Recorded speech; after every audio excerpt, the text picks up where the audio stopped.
Qué bueno, hermanos, poder ver que en medio de nosotros, en medio de este grupo pequeño de hermanos que somos, hay una convicción de celebrar el Día del Señor, de reunirnos. Ciertamente, hermanos, lo hacemos confiando en que el Señor, lo que el Señor ha dejado en sus escrituras, y que Él estará con nosotros todos los días hasta el fin del mundo. Nuestra convicción de reunirnos aquí, ¿cuál es? Que Cristo está aquí en medio de nosotros. Nosotros estamos orando a Cristo, estamos predicando la palabra de Cristo, y ustedes tienen que estar con un corazón dispuesto a aprender lo que Cristo ha enseñado en su escritura. Ahora, ¿por qué razón estudiar una confesión de fe? ¿Por qué razón es importante una confesión de fe? ¿Alguien aquí me puede explicar? Cada 8 días que venga aquí, hermanos, me voy a parar y voy a explicar por qué es importante tener una confesión de fe, o por qué es importante una iglesia confesional. Porque son las bases de lo que crees. Amén, hermana. Eso es la Confesión de Fe Bautista de 1689 no es un libro inspirado por Dios. No es un libro inspirado, pero es un libro antiguo e histórico en el cual están plasmadas muchas de las doctrinas que nosotros creemos. Al estar basados, al estar sustentados por las Escrituras, creemos de que la voluntad de Dios para su iglesia es que la gente tenga claridad de qué es lo que se cree. Por eso, al nosotros añadirnos a una confesión de fe como iglesia, ¿de qué nos vamos a cuidar nosotros? Nos vamos a cuidar de eso que nos gusta tanto a los seres humanos, que es la innovación. Lo cual esa innovación, hacer cosas nuevas, es lo que tiene muchas iglesias hoy, que se puede decir iglesias entre comillas porque son más parecidos a una discoteca o son más parecidos a un lugar así, no sé. Hace unos días veía un video de Hillsong Stockholm y da mucha tristeza, hermanos, ver que no hay doctrina, no hay enseñanza de las Escrituras, y más bien las personas estaban allí con música electrónica y moviendo sus manos y agitándose. No sé hasta qué punto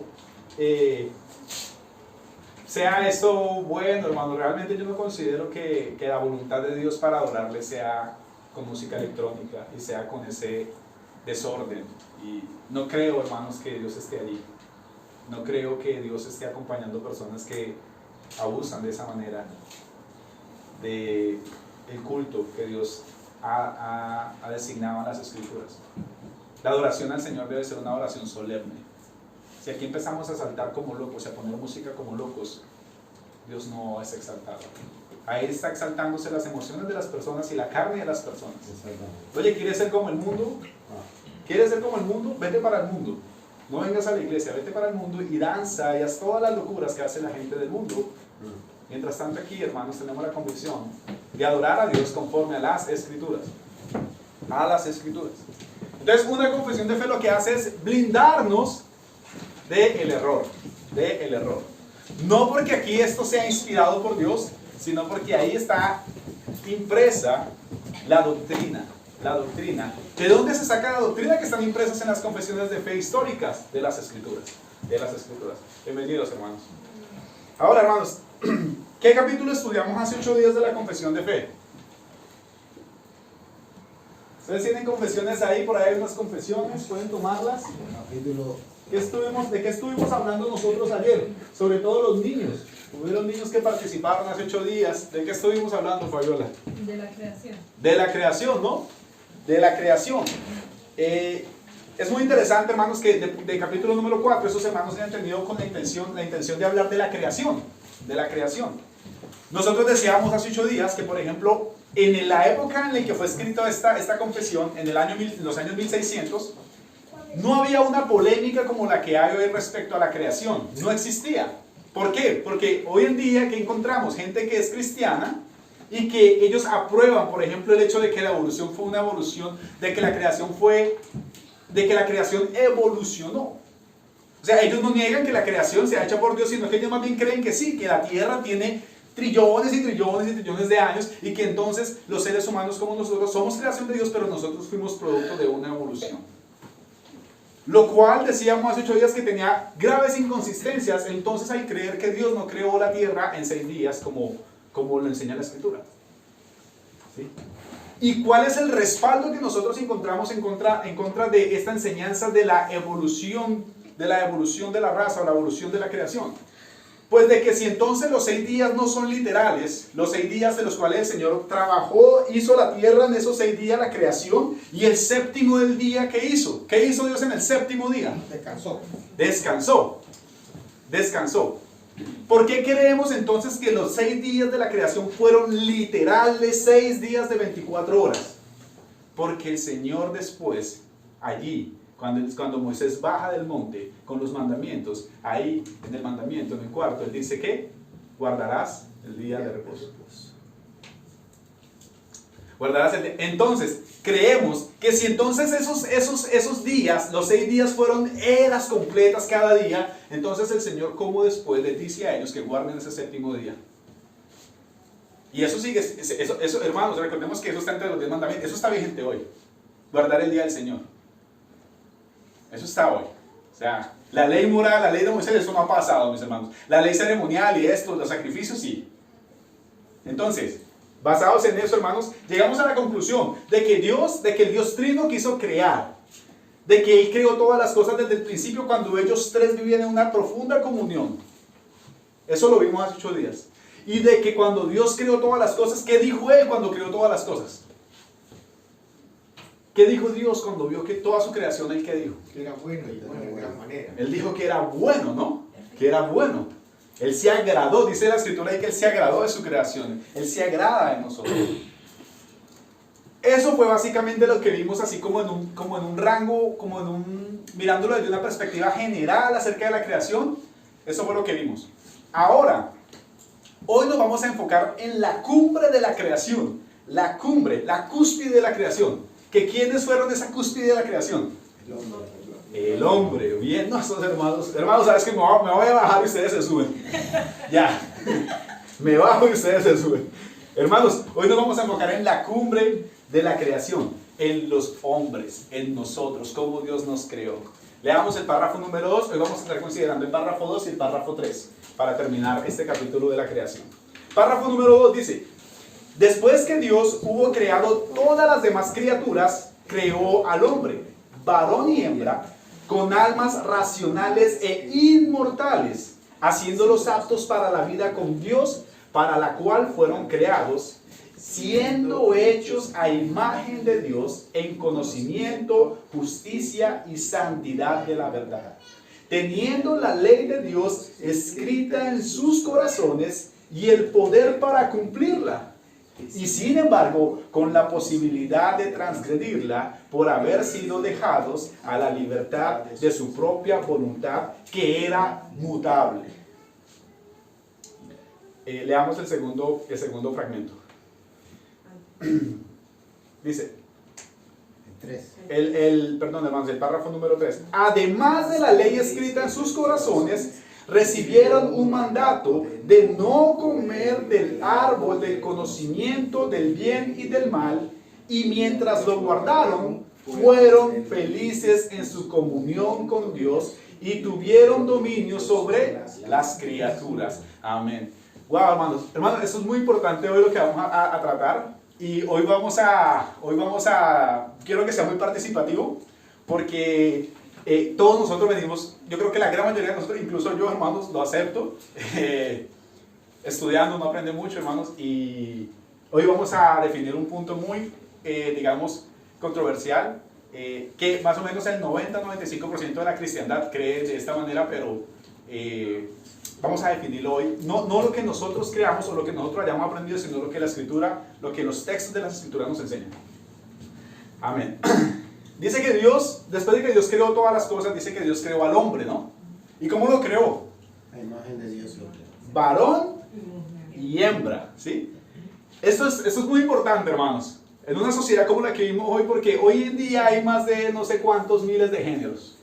La Escritura habla de un hombre y una mujer, que el Señor los creó, que Dios los creó. Eso es lo que nos enseña la Escritura.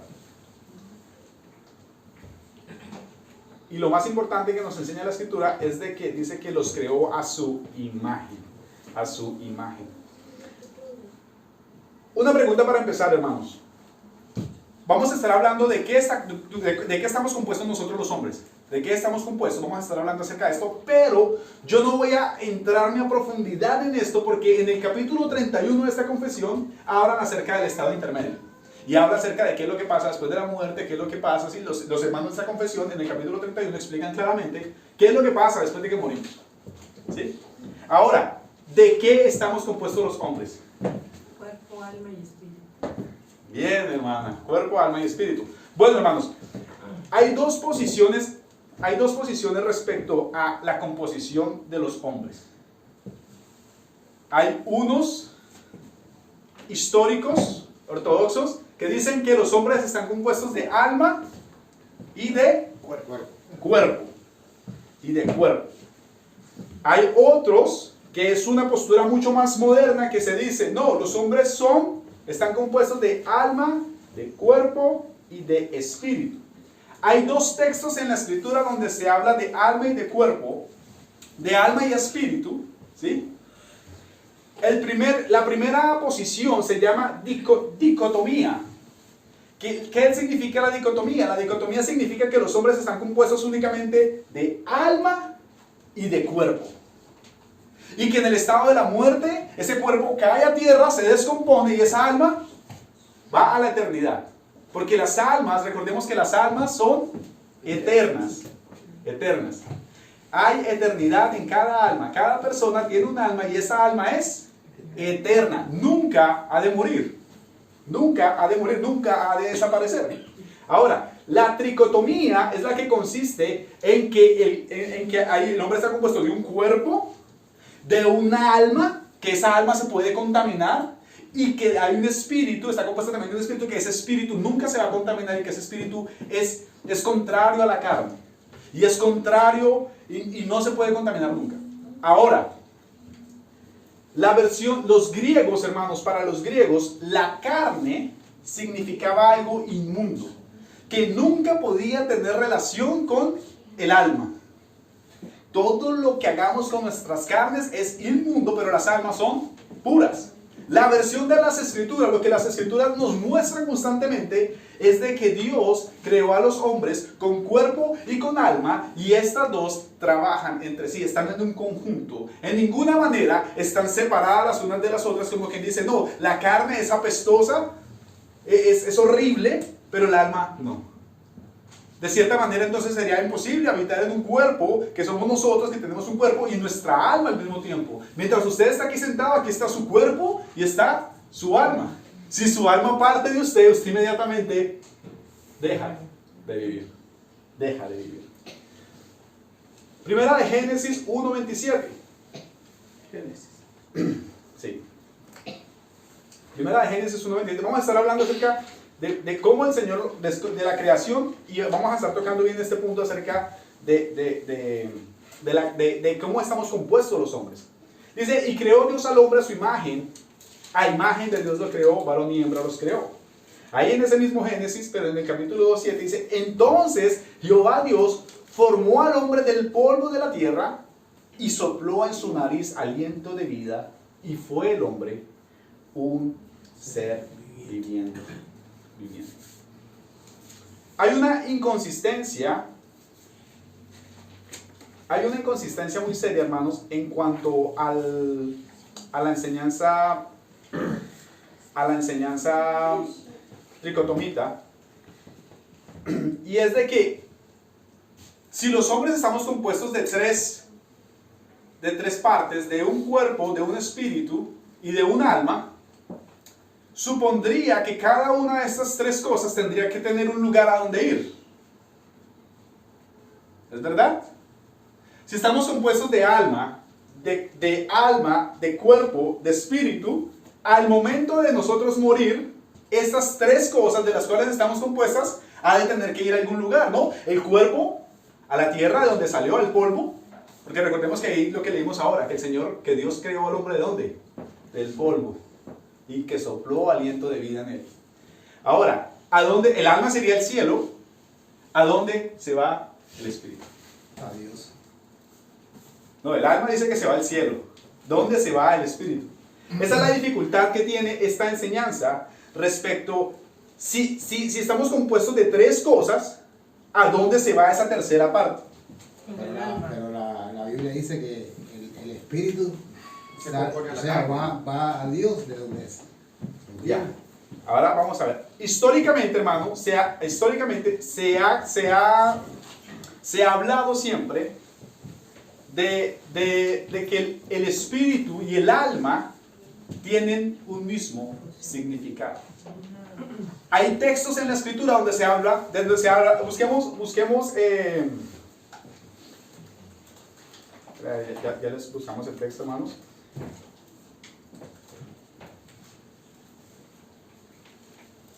Vayamos a 2 de Timoteo 3:17.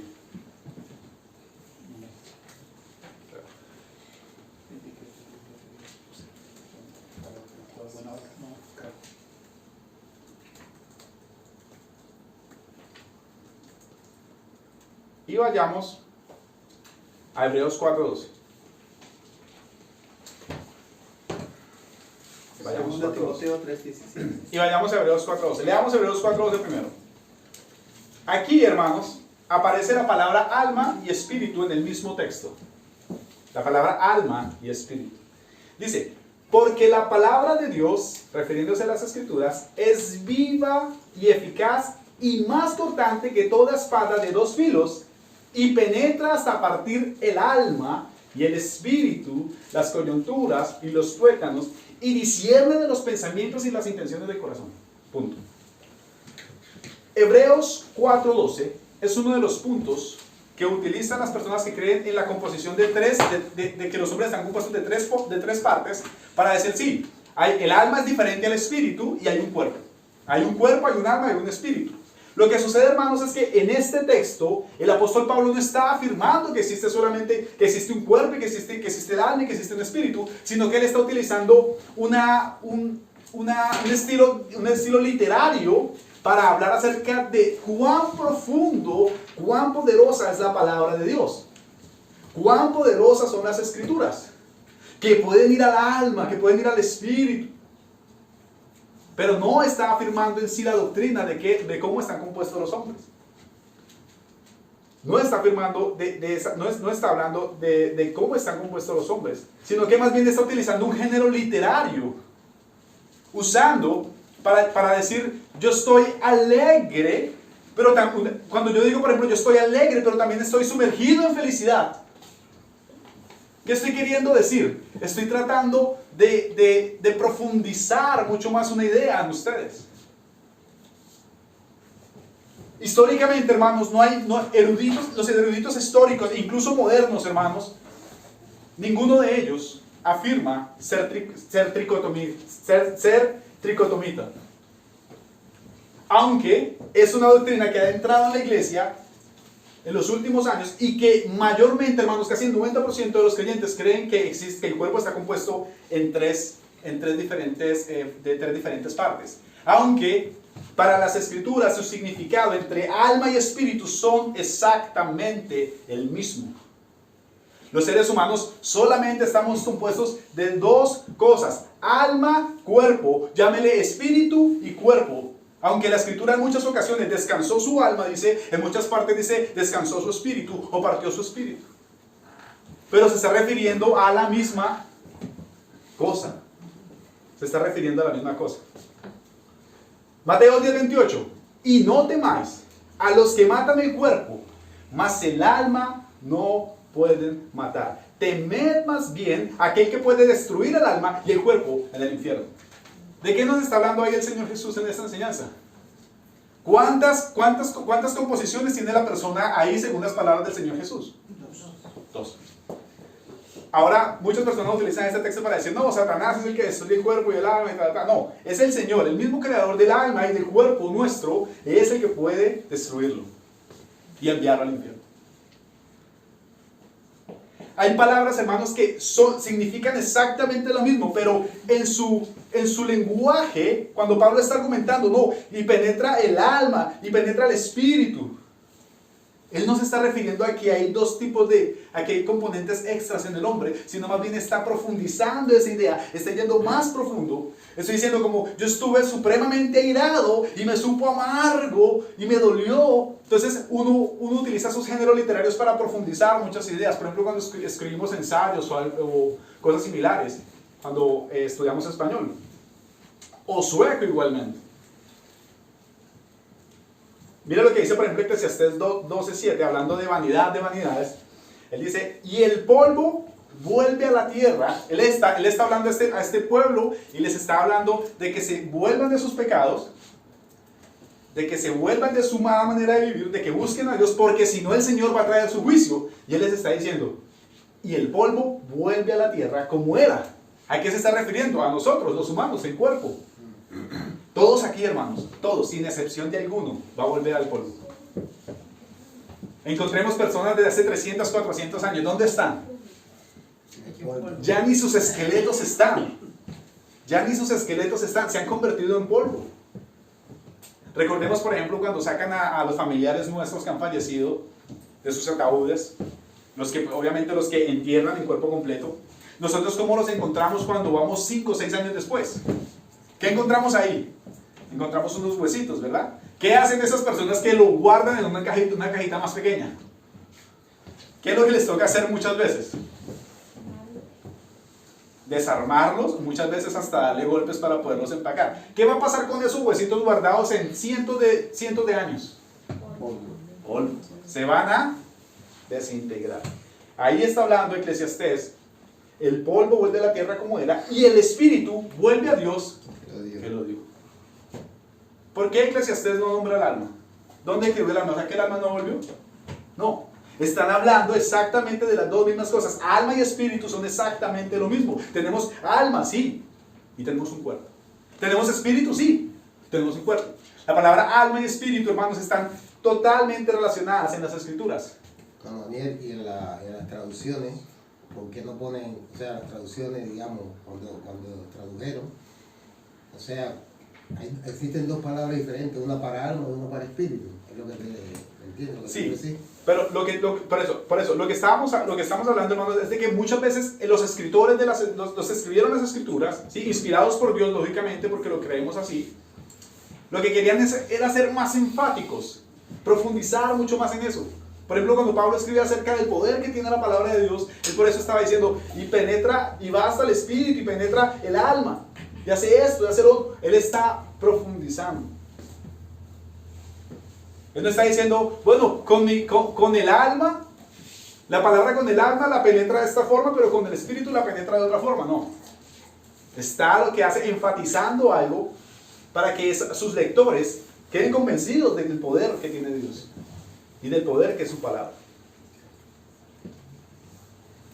Entonces, hermanos, confirmamos, hermanos, entonces, de que el cuerpo y el alma es lo que compone a los mortales, lo que nos compone a nosotros. Cuando el apóstol Pablo, por ejemplo, utiliza estas dos palabras, hermanos, no quiere decir que nosotros estemos compuestos de tres cosas diferentes. Es más, el contexto en el que es escrito ese texto ni siquiera fue para explicar, bueno, es que el hombre tiene, no. Él está hablando de otra cosa, él está hablando acerca de la palabra de Dios, de que el Señor tiene poder a través de su palabra. Porque si no, entonces, ¿cómo explicamos los demás textos donde no se nombra el espíritu, que por ejemplo cuando las personas fallecen, y más bien se nombra el alma? ¿Y cómo entonces defendemos aquellos textos donde más bien se habla acerca del espíritu Y no se habla del alma. y que no se habla del alma? Los dos deben de ser entendidos del mismo significado. Los hombres sí tenemos un cuerpo, tenemos un alma, o entiéndalo usted como cuerpo y espíritu. Pero no hay cuerpo, alma y espíritu. Pero a ver, hermano Daniel, supongo, o sea, el alma puede contaminarse. Claro. El espíritu. Es que la enseñanza de tricotomía es de que el espíritu es completamente puro y que nunca se puede ensuciar. Y el alma sí. El alma, claro. Pero a ver, ¿Y entonces? Dios es espíritu, ¿sí o no? ¿Sí?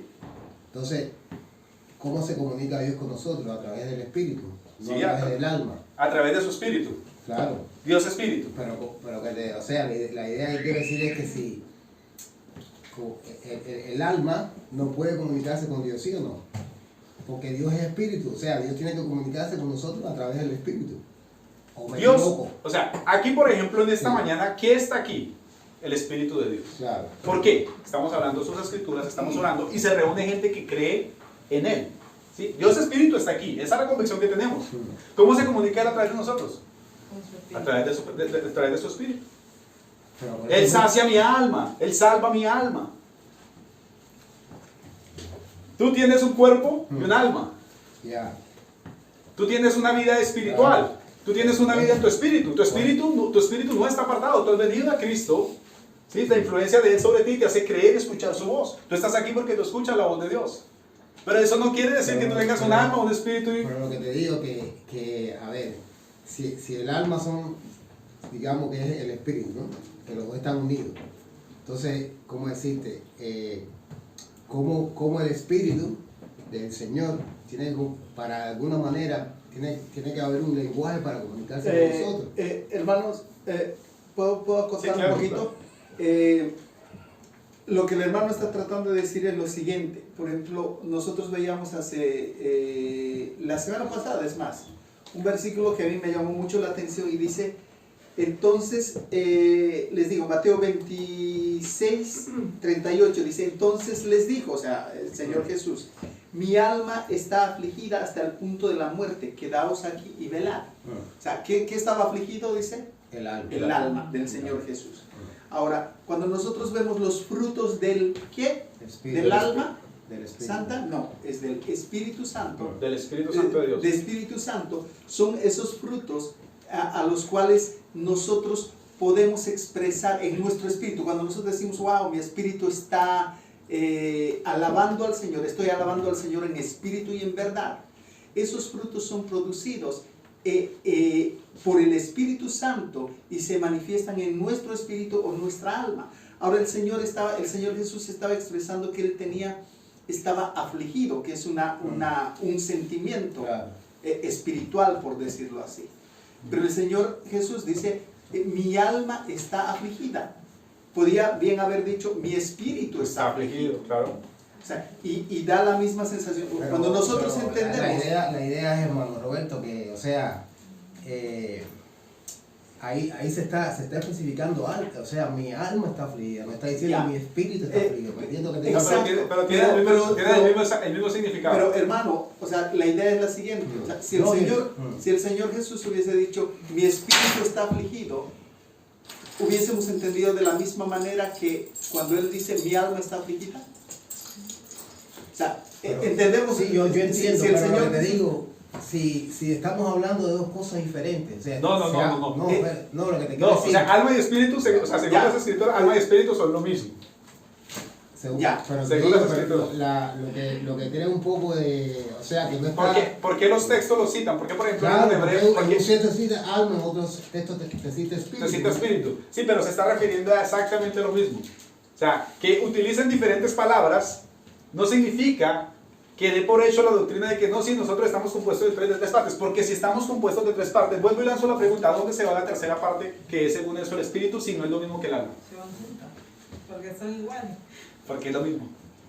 Entonces, una pregunta, yo también. No, hay que Siga, ¿no? Yo quería preguntar algo, o sea, desde lo que yo he podido leer y estudiar un poco, el hombre natural tiene cuerpo, alma y espiritualmente nace, pero con el espíritu dormido.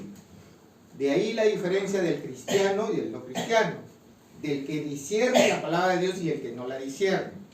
El espíritu, cuando tú te conviertes a Cristo, es el espíritu que naces de nuevo. Por eso el nuevo nacimiento. ¿Por qué? Porque es necesario que el hombre nazca de nuevo. Porque si tú no has nacido de nuevo, espiritualmente, ¿qué dice? Estamos muertos.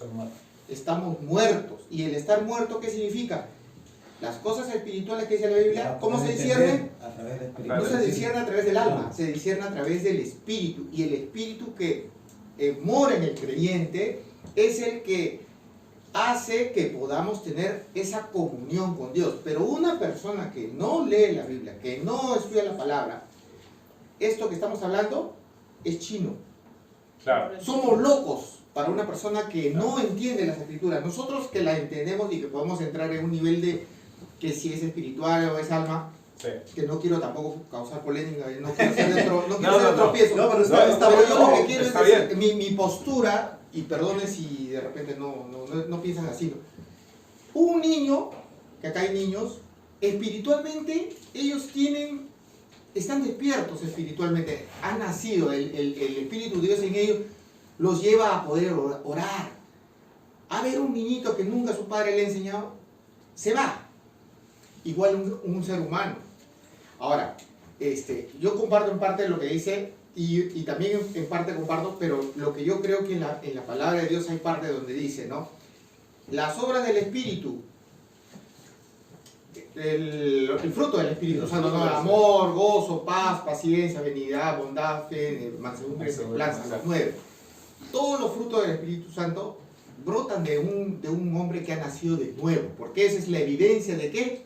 De que es un cristiano, ¿no? Esa es la evidencia, porque dice por los frutos Sí. los conocerán. Así es. Ya, pero aquel que no tiene evidencia de ser cristiano, espiritualmente no tiene nada de eso. Tiene intenciones, pero no son frutos del Espíritu Santo. Son, como decimos nosotros, son apariencias, ¿no? Una Son apariencia, cosas. sí. Eso es lo que yo opino. Sí. El ánimo de querer... No, de está contradecirnos, muy bien, está muy bien.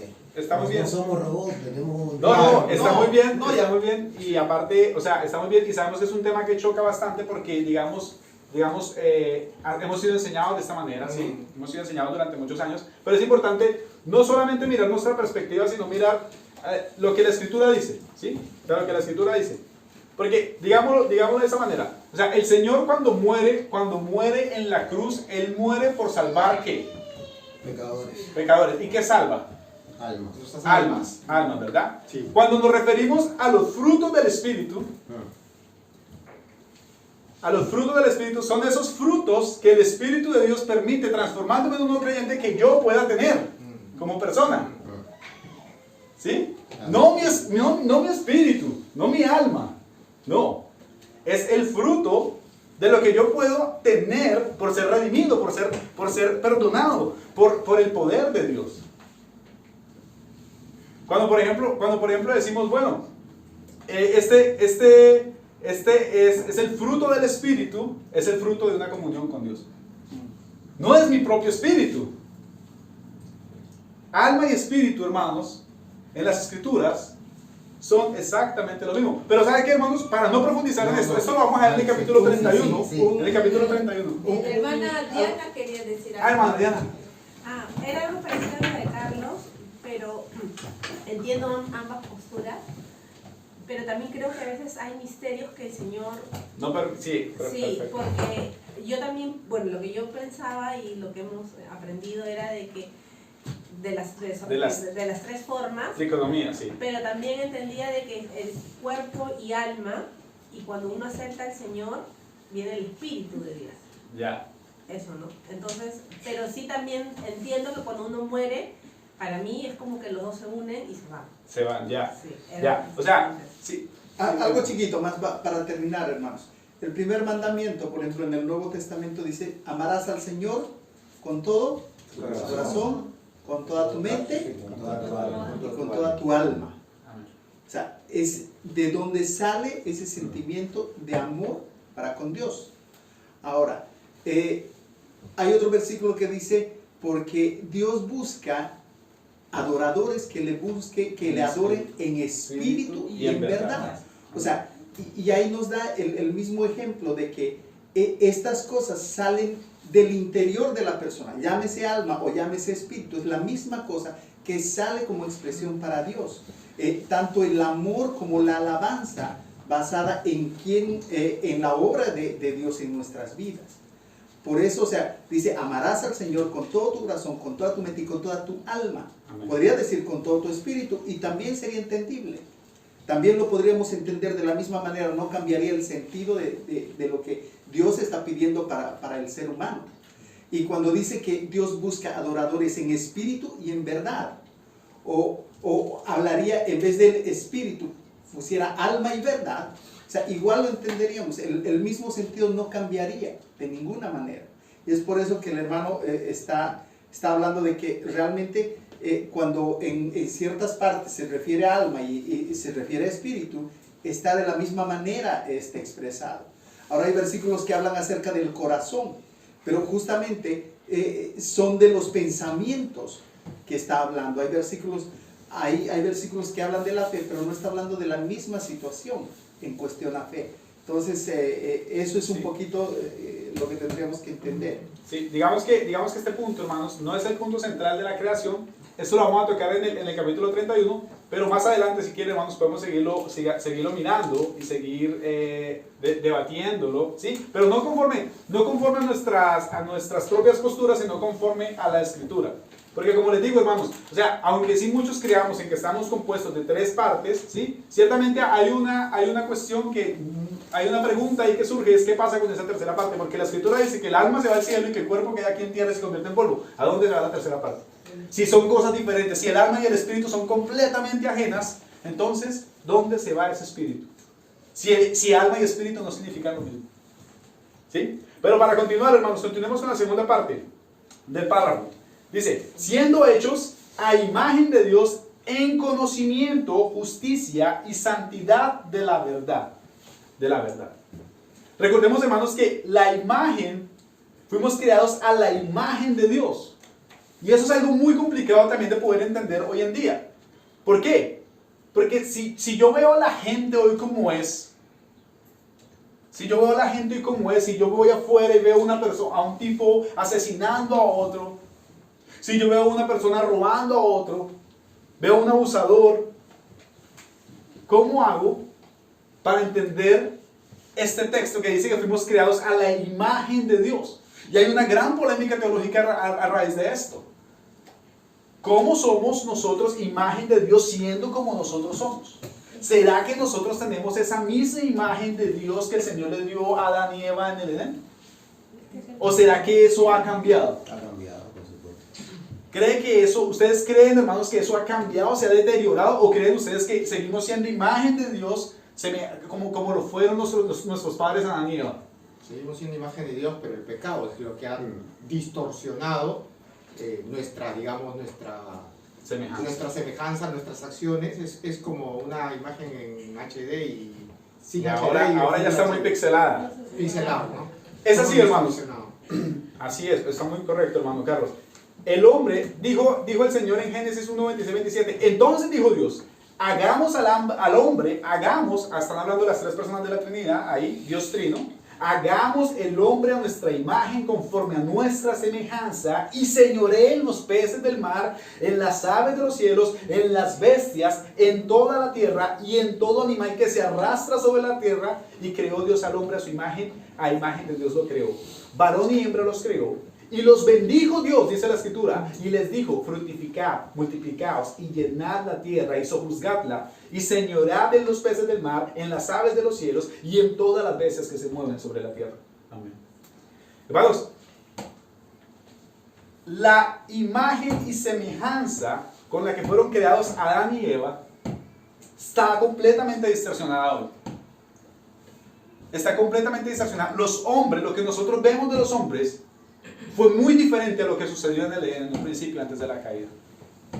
Antes de la caída, hermanos, dice ahí que Dios los creó de tal forma, hermanos, que ellos estaban aptos para tener un contacto con Dios permanente, aptos para la vida con Dios. Cosa que la caída ha distorsionado en los hombres. ¿Y por qué muchos no pueden tener vida con Dios hoy? ¿Por qué muchos están apartados de Dios hoy? Por esa distorsión. Por el pecado. Por eso muchos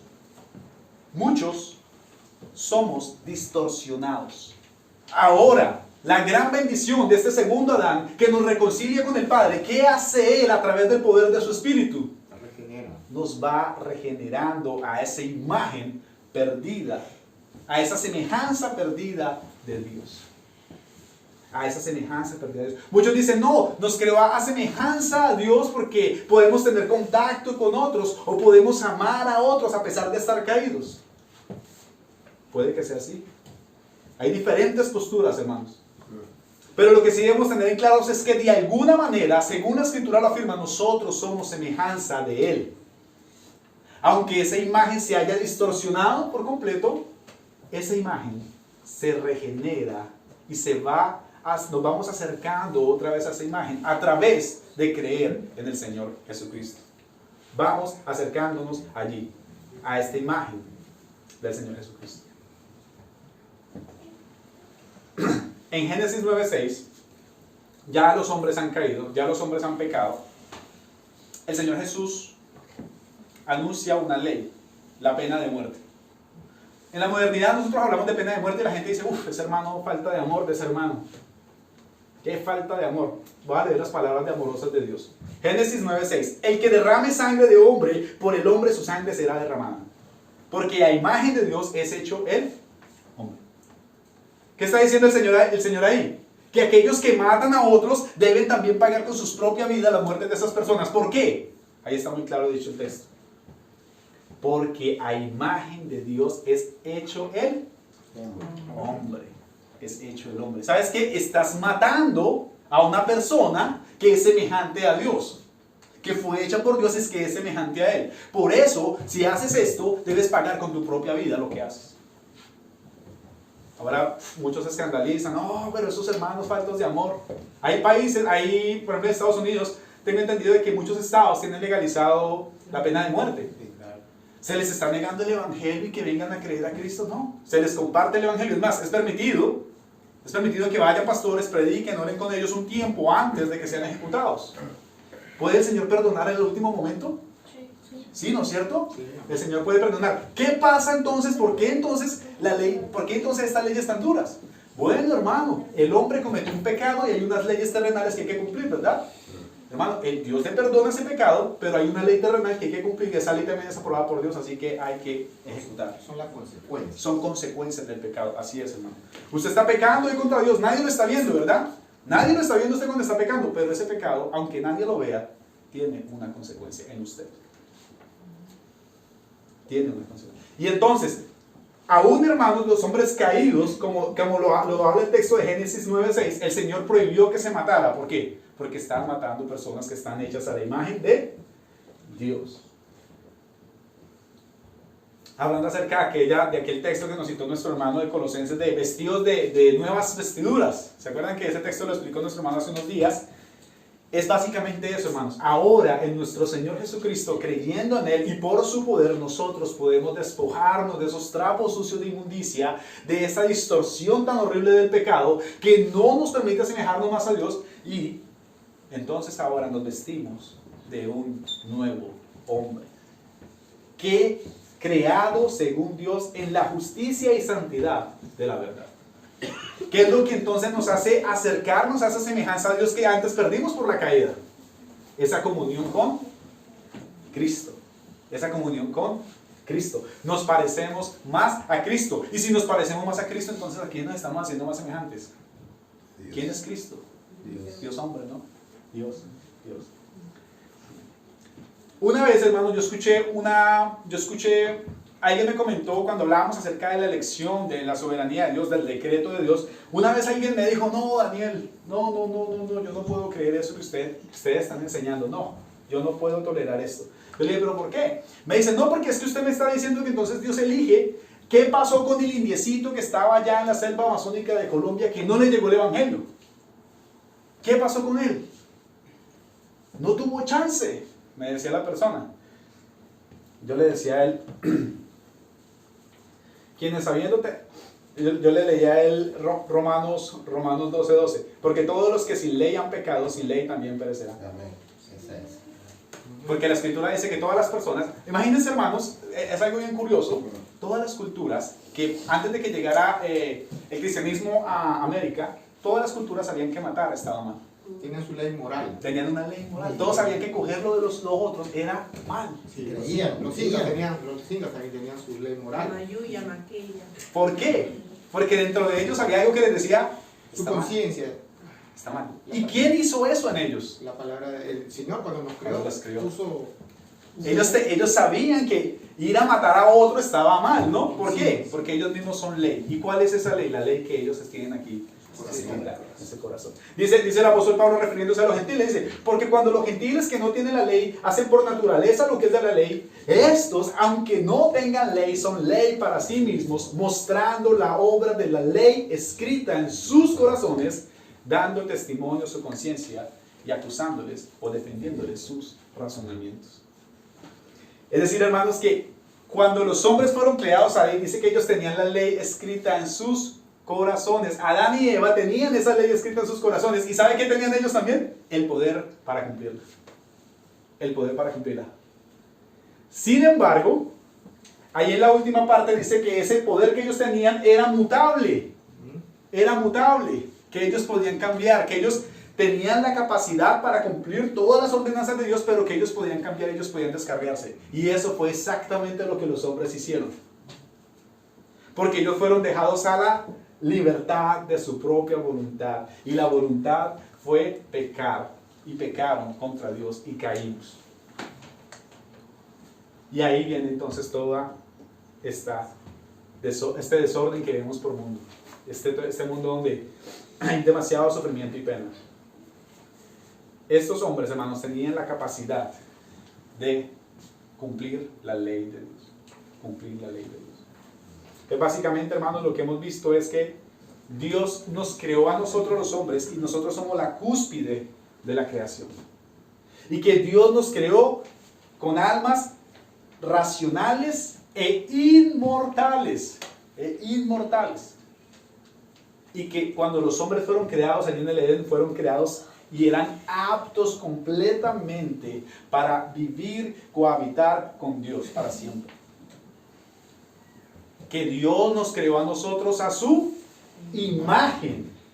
Que nosotros tuvimos un conocimiento de la justicia, de la santidad de Dios. Nosotros lo conocíamos cuando fuimos creados. Cuando el hombre fue creado, la raza fue creada, había esa posibilidad. Y que incluso en esa creación la ley de Dios estaba escrita en nuestros corazones. Y que nuestros padres Adán y Eva tenían la capacidad de cumplir a cabalidad los mandatos de Dios.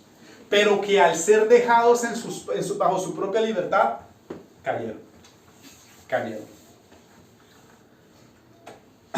El párrafo 3, hermano, lo que hace es reforzarnos más acerca de la creación y de cómo fueron creados los primeros hombres. Dice, además de la ley escrita en sus corazones, recibieron un mandato de no comer del árbol del conocimiento del bien y del mal. Mientras lo guardaron, dice ahí, muy importante eso, hermanos, mientras lo guardaron, fueron felices en su comunión con Dios y tuvieron dominio sobre las criaturas. ¿Saben qué, hermanos? Un rasgo característico de la obediencia que tenían este par de personas en la creación era que estas personas, mientras obedecieron, dice ahí que fueron felices. Fueron felices, estuvieron completos. Felices en su comunión con Dios. Y las criaturas y todas las demás cosas se sometían a ellos. No como nosotros hoy. No como nosotros. Hoy no podemos tener dominio de casi nada. No podemos dominar ni siquiera a nuestras propias esposas.